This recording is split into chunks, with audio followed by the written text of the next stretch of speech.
Hi, ఇదిగోనండి మా కాయలు, కూర బొబ్బర్లు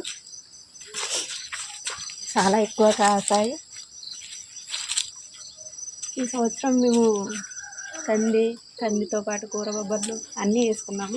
బాగున్నాయి. తెలుసు కదండి, గోంగూర కాయలు ఈ కూరలు వేసుకొని వండుకుంటాము. మనము పచ్చడి కూడా చేసుకోవచ్చు గోంగూర కాయలతో. అక్కడికి వెళ్ళడం అంటే అవ్వదండి, అందుకని నేను దూరం నుండి తీయమంటున్నాను. మా జేవర చెట్లకి ఎక్కేసాయి. ఈ దామకాయలు అంటాము మేము. మీ వైపు ఏమని చెప్తారో నాకు తెలీదు. మా వైపు అయితే దామ అని అంటారు, తీయదామ. కాయ ఇవేమో పండిపోయినాయి ఇలా ఉంటాయి. నేనండి మళ్ళీ ఇక్కడ వేసుకున్నాం. ఇవి కూడా చాలా ఎక్కువగా వచ్చాయి ఈ సంవత్సరం. కాయలు అయితే కాస్తాయి కానీ మేము తినడానికి మనుషులు లేక ఇలాగ పండిపోయాయి చాలా కాయలు. మేము ఊరెళ్ళి అక్కడే ఉండిపోయాము, అందుకు కాయలన్నీ పండిపోయాయి.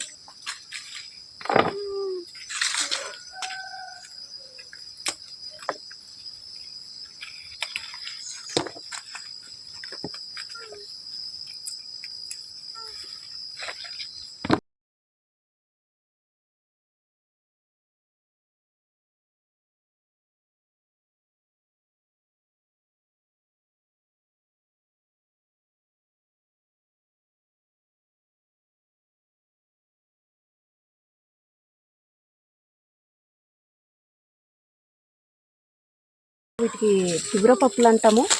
ఇవి చిన్నగా ఉంటాయి.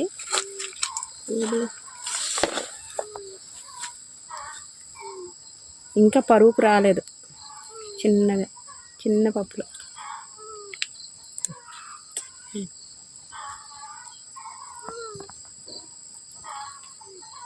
ముదరలేదు, ఇంతకీ ముదురుంటే బాగా. చిన్న పప్పులు ఇవి పప్పు జాతికి చెందినాయండి. తివరపప్పు పచ్చిగా కూడా తినొచ్చు. పప్పు మేము ఎక్కువగా ఇవి కాల్చుకొని తింటాము. మంట దగ్గర నిప్పులు మిగిలిపోయాయంటే నిప్పుల్లో వేసుకొని కాల్చుకొని తింటాం.